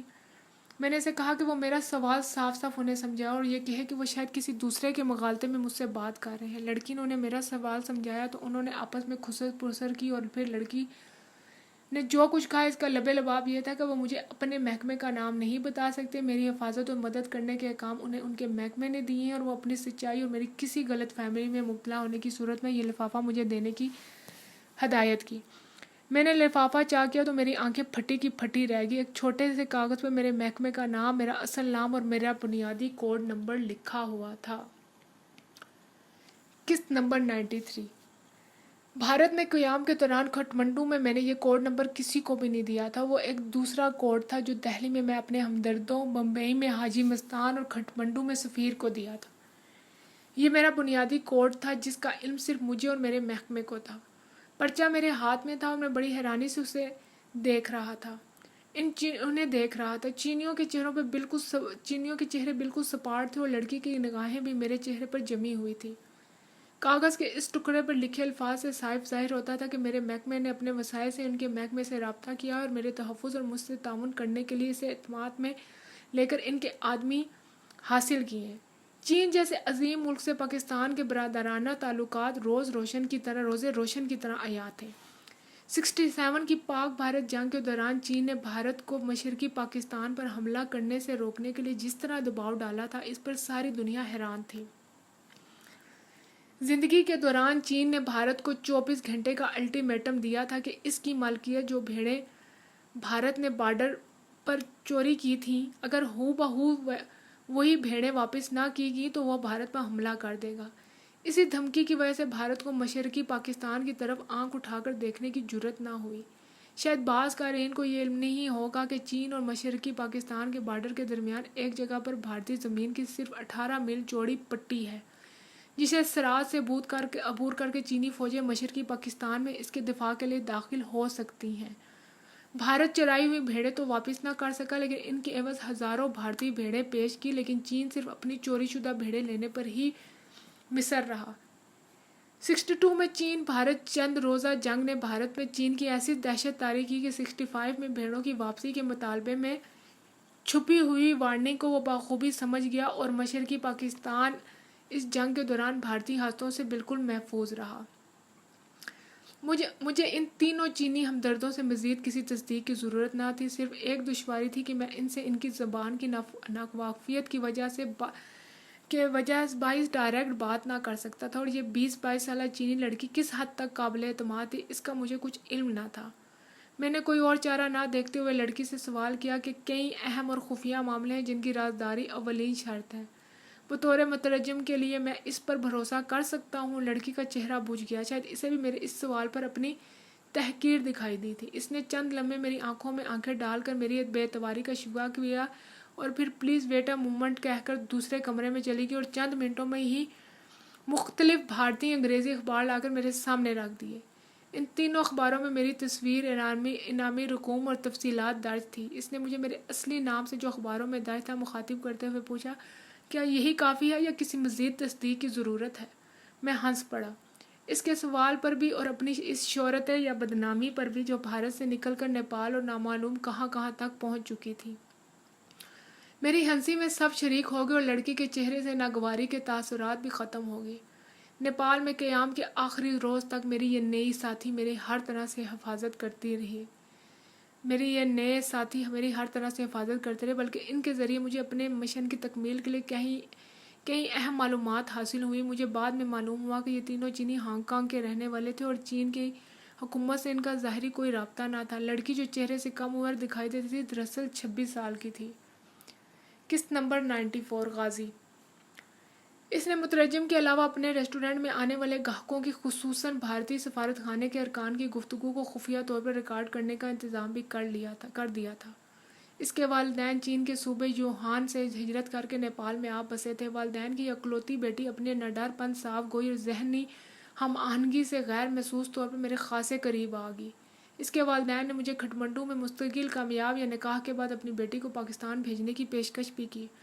میں نے بہت سنجیدگی سے اس بارے میں سوچا۔ میں اگرچہ شادی شدہ اور ایک بچے کا باپ تھا، لیکن اس لڑکی میں جو خوبیاں تھیں، میرے ساتھ اس کی جو ہم آہنگی تھی، اس سے میں اپنی ازدواجی زندگی میں یکسر محروم تھا۔ ہم دونوں مثبت فیصلے پر پہنچنے کے بالکل قریب تھے کہ یہ لڑکی تیزی سے موڑ کاٹتے ہوئے اسٹیئرنگ پر قابو نہ رکھ سکی۔ کار سینکڑوں فٹ گہرائی میں جا گری اور لڑکی اپنی والدہ سمیت اس حادثے میں ہلاک ہوگی۔ ہمارے سارے پروگرام ادھورے کے ادھورے رہ گئے۔ اگر انسان کی سب خواہشات پوری ہو جائیں تو وہ خود کو خدا سمجھ بیٹھے۔ حضرت علی کرم اللہ وجہہ کا قول ہے، میں نے اپنے ارادوں کے ٹوٹنے سے اللہ کو پہچانا۔ واقعی انسان بے حد مجبور اور محدود ہے، بے حد و حساب قوتوں اور ہر شے کی خالق اور مالک صرف ذات باری تعالیٰ ہے جو ہر بات پہ قادر ہے۔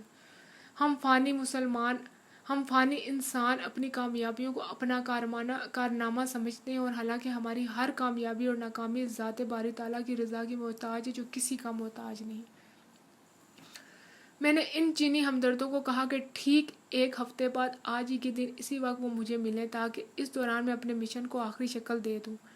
اس طرح انہیں یہ بتانے میں آسانی ہوگی کہ وہ میرا کس حد تک ساتھ دے سکتے ہیں۔ وہ ملنے کا وعدہ کر کے بڑی گرم جوشی سے رخصت ہوئے۔ میں نے لڑکی سے اس پر شک کرنے کی معذرت کی اور اپنے ہوٹل واپس چلا آیا۔ اب مجھے یہ تسلی ہو گئی تھی کہ کھٹمنڈو میں اپنے فرائض کی ادائیگی میں تنہا نہیں بلکہ بے لوث اور ہمدرد بھی میرے ہمراہ ہیں۔ ہوٹل پہنچا تو محسن میرے انتظار میں لابی میں بیٹھا تھا۔ میں نے اسے کہا کہ محفلیں جمانے اور برین واش کرنے والوں کی رہائش گاہ اور ان تک جانے کے مکمل نقشے مجھے بنا کر دے، ان کے نام اور محفلیں ختم کرنے کے اوقات بھی نوٹ کرے، اور یہ سب تفصیلات مجھے 6 دنوں میں لازماً پہنچا دے۔ محسن اپنی ڈائری میں ان کے متعلق پہلے ہی بہت کچھ نوٹ کر رکھا تھا۔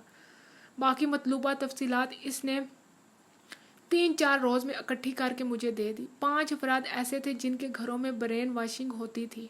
ان کی مزید تصدیق کے لیے میں نے ملٹری اتاشی سے اس کو فراہم شدہ لسٹ مانگی تو اس میں بھی صرف انہی 5 لوگوں کے نام تھے۔ پورے طور پہ اپنی تسلی کرنے کے بعد میں بھی اس کے تذبذب میں تھا کہ اس کے ساتھ کیا سلوک کیا جائے۔ مجھے بار بار ان کی فیملیز کا خیال آتا کہ ان کا کیا بنے گا اور وہ بے سہارا رہ جائیں گے، اور ان کو ڈھیل دینے کا مطلب تھا پاکستان کے مفاد کے خلاف کام کرنے والوں سے صرف نظر کیا جائے اور اپنی آنکھوں کے سامنے دشمنان پاکستان کو بیزار مہاجروں کو پاکستان دشمنی کے انجیکشن لگاتے دیکھوں اور چپ رہوں۔ اس صورت میں نے اپنے وطن سے غداری اور اپنے فرض سے جان بوجھ کر چشم پوشی کا مرتکب ہوتا۔ اگر میں ان کی سرگرمیوں پر خاموش رہ کر ان کے پاکستان پہنچنے اور وہاں اپنے محکمے کو ان سے نپٹنے کے لیے چھوڑ دیتا تو اس عرصے میں نامعلوم کتنے اور سادہ اور ناسمجھ مہاجروں کو ان کے چنگل میں کتنے ہی مہاجر ان کے چنگل میں پھنس چکے ہوتے۔ قسط نمبر 95 غازی۔ پاکستان میں بھی ان کا یہی حشر ہونا تھا جو میں یہاں کر سکتا تھا، لیکن یہاں پر میں برائی کو مزید پھیلنے سے روک سکتا تھا۔ میں نے بالآخر یہ طے کر لیا کہ ان سے یہاں ہی نپٹا جائے۔ 7ویں روز میں ان کے متعلق پوری تفصیلات لے کر چنگوا اور ریسٹورنٹ میں گیا اور چینی ہمدردوں کے ان کے گھر اور راستوں کی تمام تفصیل بتا دی۔ انہوں نے آئندہ شام ملنے اور اسی رات ایکشن لینے کا فیصلہ کیا۔ ان کے گھروں تک پہنچنے اور ان غداروں کو پہچاننے کی ذمہ داری محسن کے سپرد تھی۔ واپسی پر میں نے محسن کو آئندہ رات کا سب پروگرام سمجھایا۔ اسے صرف چینی دوستوں کو ان کے گھروں تک لے جانا اور دروازے کھلوا کر ان کی نشاندہی کرنی تھی۔ باقی کام چینی دوستوں نے کرنا تھا۔ شام کو میں محسن کے ہمراہ ریسٹورنٹ تک گیا۔ محسن کو باہر چھوڑ کر میں چینی دوستوں سے ملا۔ ان کا طریقہ واردات بڑا انوکھا اور نیا تھا۔ ان کے پاس ایئر ریفریشنرز کے سائز کے 3 سلنڈر تھے جس میں انتہائی زہریلی گیس بھری ہوئی تھی۔ ان کے بقول یہ گیس کسی کے چہرے پر خارج کرنے سے سیکنڈوں میں اس کی موت واقع ہو جاتی ہے۔ گیس سے محفوظ رہنے کے لیے وہ 5 گیس ماسک بھی لائے تھے۔ رات 11 بجے ایکشن کا وقت مقرر ہوا۔ جب سب باتیں طے ہوگی تو میں نے محسن کو ان سے ملوایا۔ اس مشن میں چونکہ عملی طور پر میرا کوئی حصہ نہ تھا، اس لیے میں محسن کو ان کے سپرد کر کے اپنے ہوٹل واپس چلا آیا۔ تھوڑی دیر بعد ہی فون کی گھنٹی بجی۔ لائن پر لڑکی تھی۔ اس نے کہا کہ میں فوراً ریسٹورنٹ آ جاؤں۔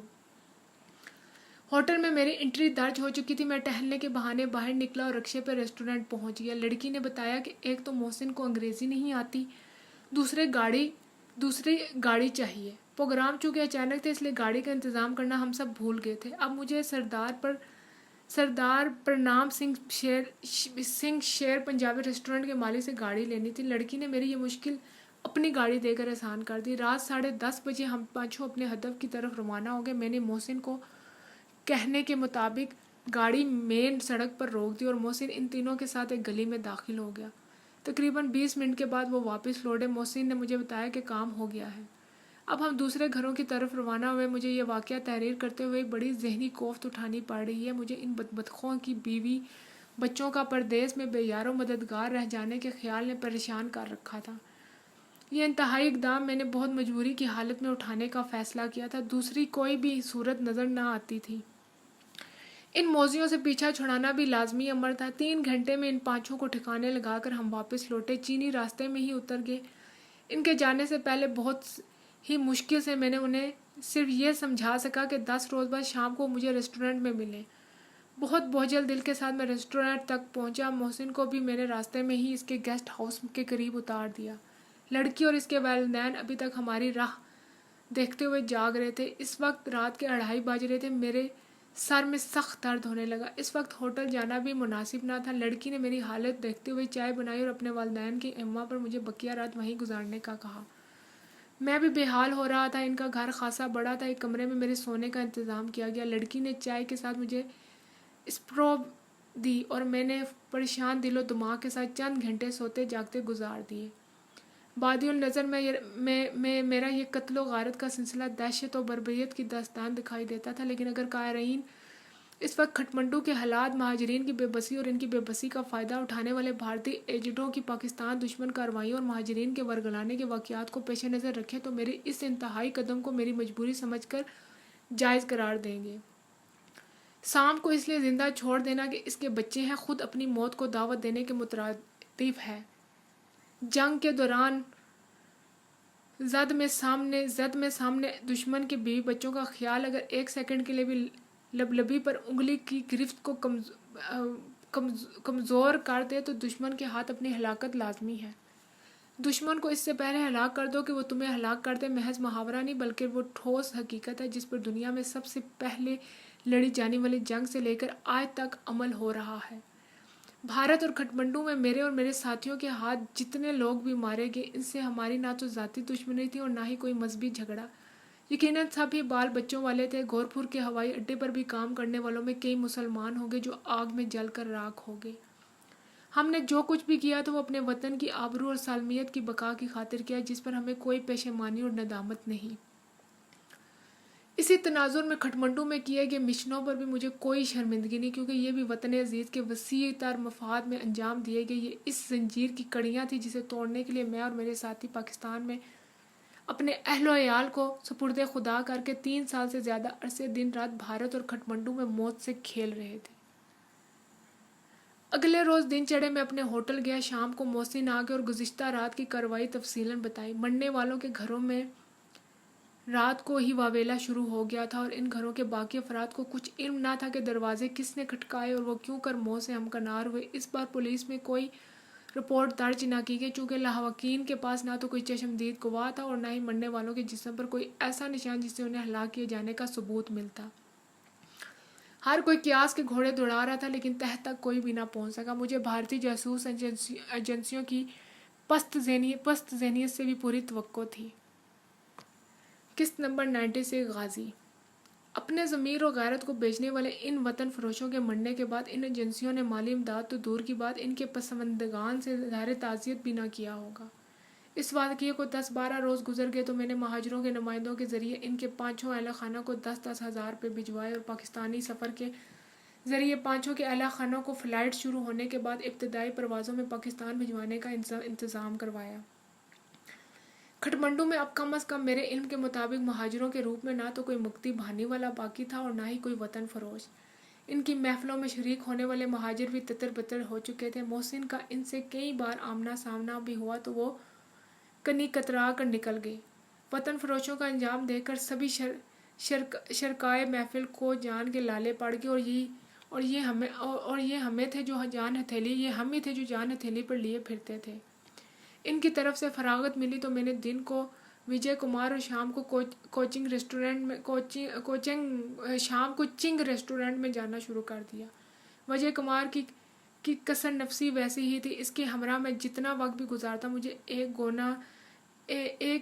گونا اطمینان قلب اور سکون ملتا۔ اس کی باتیں ہی تھی کہ ہر کسی کا دل موہ لیتی۔ میرا کئی بار جی چاہا کہ اسے چنگوا ریسٹورنٹ میں لے جاؤں یا اس آگ کے بارے میں بتاؤں جس کی تپش میں اور چینی لڑکی مریم دونوں محسوس کر رہے تھے، لیکن ہر بار اس لیے رک جاتا کیونکہ دلوں کا یہ معاملہ ابھی بالکل ابتدائی مرحلوں میں تھا۔ سفارت خانے میں بھی اکثر جانا ہوتا۔ سفیر صاحب میری طرف سے بے فکر ہو چکے تھے اور کسی حد تک ممنون احسان بھی تھے۔ اکثر مجھے کھانے کی دعوت دیتے جسے میں اپنی مصروفیات کا بہانہ بنا کر معذرت کر لیتا۔ ایک دن دفتر میں بڑی رازداری سے کہنے لگے کہ تمہارے متعلق وزارت خارجہ نے کہا ہے کہ تمہیں جلد از جلد پاکستان بھیج دیا جائے۔ کہو کیا خیال ہے؟ میں ابھی کھٹمنڈو سے جانا نہیں چاہتا، مجھے ابھی کچھ فیصلے کرنے تھے، ذاتی بھی اور مشن کے متعلق بھی۔ میں نے کہا کہ ابھی تو میں کچھ عرصہ یہیں رہنا چاہتا ہوں جب تک میرا محکمہ مجھے واپس نہیں بلاتا۔ میں واپس نہیں جا سکتا۔ اگر وزارت خارجہ میرے اخراجات ادا نہیں کر سکتی تو میں اپنے ذاتی وسائل سے یہاں رہوں گا۔ اصل حقیقت جانتا تھا۔ سفارت خانہ مجھ پر اٹھنے والے خرچ کے ایک ایک پیسے کی تفصیلی رپورٹ وزارت خانہ کو بھیجتا تھا جسے میرے محکمے سے وصول کر لیا جاتا تھا۔ میں نہ تو وزارت خارجہ کے ماتحت تھا اور نہ ہی ان کے حکم کا پابند۔ میری خصوصی ڈاک میں میرے محکمے نے میری واپسی کے متعلق کوئی اشارہ تک نہیں کیا تھا، بلکہ چینی ہمدرد بھیج کر مجھے اپنا مشن مکمل کرنے میں سہولت میسر کی تھی۔ سفیر صاحب میرا جواب سن کر خاموش ہو گئے۔ آئندہ آنے والے دنوں میں مجھے معلوم ہوا کہ سفیر صاحب میرے کھٹمنڈو سے روانگی کیوں چاہتے تھے۔ یونو کی طرف سے ادویات، کپڑوں اور خوش دودھ کی ایک بڑی لاٹ آنے والی تھی۔ میری موجودگی میں اس امداد کی ایک رائی بھی بازار میں فروخت کرنا ان کے لیے ناممکن تھا۔ یہ بھی معلوم ہوا کہ یونو کی ایک سینئر نمائندہ بھی آنے والا ہے جو امدادی سامان اور رقوم کی تقسیم کا جائزہ بھی لے گا۔ امبیسی کی طرف سے مہاجرین کو بھی ابھی تک امداد الاؤنس صرف 30 روپیہ مہینہ فی کنبہ ملتا تھا، جبکہ رقوم 100 روپیہ فی خاندان کے حساب سے بھیجی گئی تھی۔ سفیر صاحب اور سفارت خانے کے ان افراد کو جو اس بندر بانٹ میں شریک تھے میرے ذریعے اس راز کی تشت ازبام ہونے کا خطرہ تھا۔ میں نے حالات کا جائزہ لیتے ہوئے سفیر صاحب کی سیاسی اور سفارتی چالاکیوں سے بچنے کے لیے ایک فیصلہ کیا اور رجسٹرڈ ڈاک سے ایک خط سفیر صاحب کے نام بھیجا جس میں نے لکھا تھا کہ چند ذاتی وجوہات کی بنا پر میں کھٹمنڈو میں مزید قیام کرنا چاہتا ہوں۔ بہت سے واقعات ایک ساتھ ہو رہے تھے، اس لیے کچھ کو ادھورا چھوڑ کر مجھے باقی لکھنے پڑتے ہیں، پھر بھی میری کوشش ہے کہ تسلسل برقرار رہے۔ چینی دوست مجھے ٹھیک 10ویں روز چنگوار ریسٹورنٹ میں ملے۔ مریم نے بتایا کہ بھارتی سفارت خانے کی گاڑی میں کچھ لوگ ریسٹورنٹ میں گزشتہ دنوں آئے تھے۔ وہ ہندی میں بات چیت کر رہے تھے جسے وہ سمجھ تو نہ سکی، لیکن تمام گفتگو ریکارڈ کر لی ہے۔ مریم کے گھر اپنی چینی دوستوں کے ہمراہ میں نے یہ ساری گفتگو سنی۔ گفتگو میں 3 افراد شامل تھے۔ اس ساری بات چیت کا موضوع کسی کام کو انجام دینے کی تاریخ طے کرنا تھا۔ 2 آوازیں تیسرے کو قائل کرنے اور دباؤ ڈالنے کی کوشش کر رہی تھیں۔ ان کے مطابق ساری منصوبہ بندی ہو چکی تھی۔ بھارت سے آئے ہوئے لوگ کئی دنوں سے بھارتی سفارت خانے میں بیکار پڑے ہوئے تھے۔ مزید تاخیر کسی طرح بھی مناسب نہ تھی۔ تیسری آواز والا اپنی صفائی دیتا اور مجبور ظاہر کر رہا تھا۔ سر، آپ بالکل درست فرماتے ہیں۔ میں اسے اپنے ہمراہ پکنک پر چلنے کی دعوت تو دے سکتا ہوں، لیکن زبردستی ہمراہ نہیں لے جا سکتا۔ میں نے ہر طرح سے اس کے دل میں گھر کر لینے کی کوشش کی اور اس میں کامیاب بھی ہوا ہوں، اور وہ ہر 2-3 دن کے بعد دکان پر آتا تو ہے، لیکن اس کی آمد کا کوئی وقت مقرر نہیں۔ جب چیز یہاں آ گیا، میں پوری کوشش کر رہا ہوں کہ اس کو ایسا کروں کہ وہ میرے ساتھ باہر جانے سے انکار نہ کر سکے۔ میری دکان کے علاوہ وہ بھی کہیں جاتا ہوگا۔ اگر اس کی نگرانی کی جائے تو اس کے دوسری جگہوں پر جانے کے راستے میں کئی سنسان جگہیں بھی آتی ہوں گی۔ کیا وہاں کوئی کارروائی نہیں ہو سکتی؟ قسط نمبر 97 غازی۔ اس کے جواب میں کہا گیا، ہماری نگرانی کرنے والے لوگوں کو اس نے پہچان لیا تھا، لہٰذا وہ لوگ اس کام کے لیے بیکار ہو گئے ہیں۔ سنسان جگہوں پر اسے ہلاک کرنا تو کوئی مشکل نہیں، لیکن اوپر کے احکام کے مطابق ہمیں اسے زندہ DMI کے حوالے کرنا ہے۔ چھوٹے کنٹینرز والی پک اپ ہر وقت تیار رہتی ہے۔ ہمارے آدمی بیٹھے بیٹھے اکتا گئے ہیں۔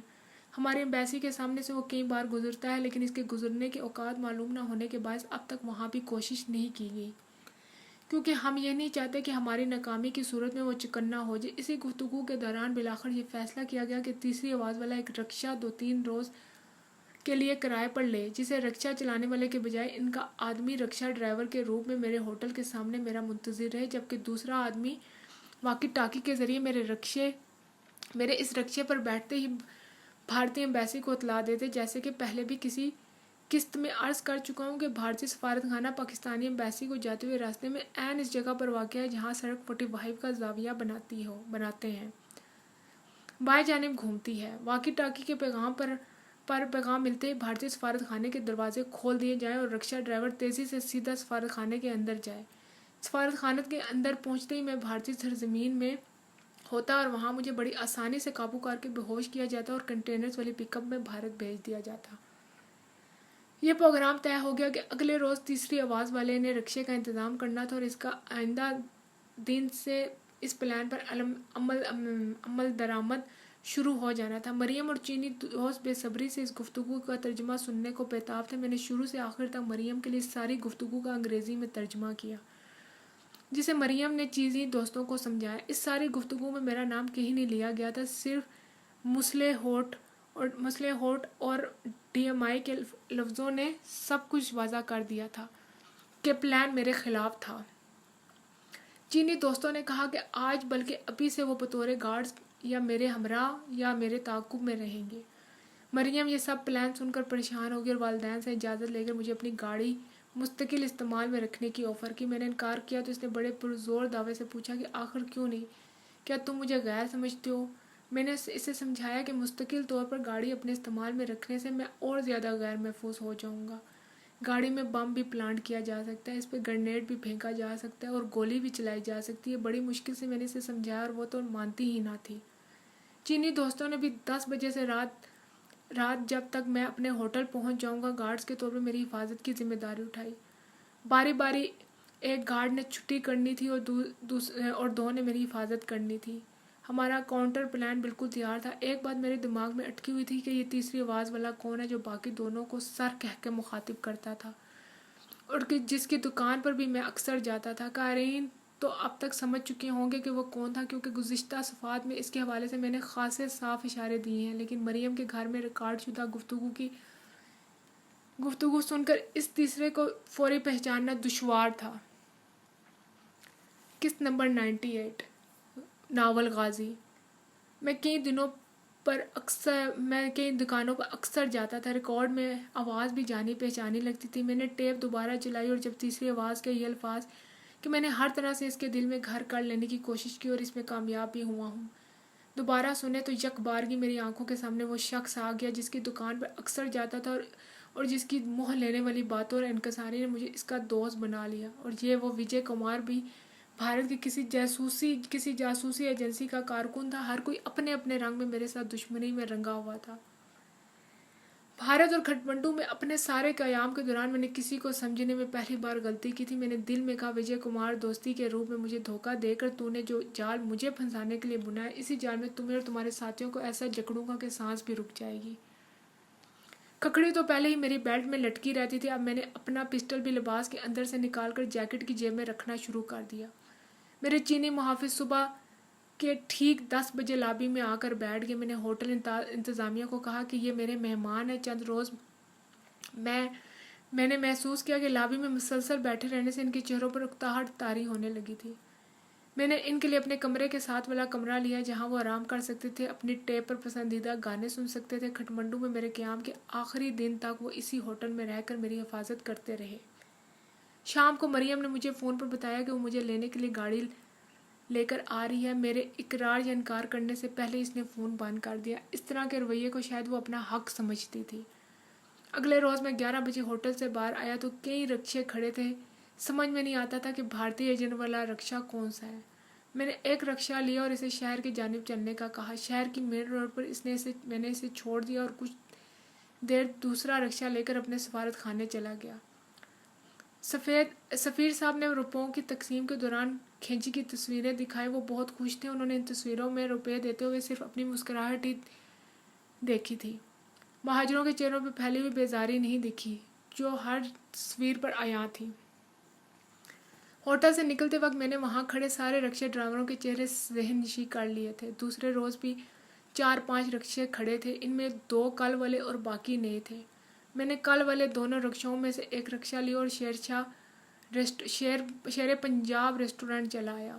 میرے پیچھے دونوں چینی دوست تھے. ہم نے رکشے چھوڑ دیے. 1 گھنٹہ وہاں سردار ہرنام سنگھ سے گپ شپ لگانے کے بعد میں باہر نکلا تو وہاں صرف ایک رکشہ موجود تھا. یہ اجنبی چہرہ تھا. میں کچھ دور پیدل جا کر مین روڈ پر آ گیا اور وہاں سے رکشہ لے کر ہوٹل آ گیا. ہوٹل کے باہر اب صرف ایک رکشہ تھا, کل والے دونوں میں سے ایک. ہم ہوٹل کے اندر گئے. وہاں محسن میرا منتظر تھا. میں نے محسن سے کہا کہ وہ فوراً جائے. باہر ایک رکشہ کھڑا ہے, اسے لے کر شیر پنجاب ریسٹورنٹ تک جائے اور 5 منٹ بعد ہوٹل واپس جائے. محسن کے پیچھے پیچھے میں باہر نکلا. رکشے والے نے محسن کو لے جانے سے انکار کر دیا تھا اور دوسرے رکشے کی تلاش میں ذرا آگے بڑھا تو میں نے اسے رکشے والے سے چلنے کو کہا تو وہ فوراً رضامند ہو گیا. دوسرے رکشے کی تلاش میں ذرا آگے بڑھا تو میں نے اس رکشے والے سے چلنے کو کہا تو وہ فوراً رضامند ہو گیا. اس نے میرے کہے بغیر پاکستانی ایمبیسی کی راہ لے لی. میں نے اسے روکا اور کہا کہ مجھے بازار جانا ہے, واپس چلو. یہ سن کر اس کے چہرے پر بیزاری کے اثرات پھیل گئے. قسط نمبر 99. ہم ہوٹل سے بامشکل 50 فٹ سے ہی واپس لوٹ پڑے. محسن اور میری چینی دوست ابھی تک سواری کی تلاش میں تھے. میں نے محسن کو اپنے ساتھ بٹھا لیا. تھوڑے ہی فاصلے پر میں نے رکشہ پھر رکوایا اور محسن کو دکان سے سگریٹ لانے کو بھیجا. دراصل میں چینی دوستوں کے انتظار میں تھا. ادھر محسن دکان سے باہر نکلا, ادھر دور سے چینی دوست آتے دکھائی دیے. ہمارے رکشے والا بالکل اناڑی تھا. اسے رکشہ کنٹرول کرنا, خصوصاً موڑ کاٹنا دشوار ہو رہا تھا. میں نے سوچا کہ آج اسے رکشہ ڈرائیوری کی سزا دی جائے.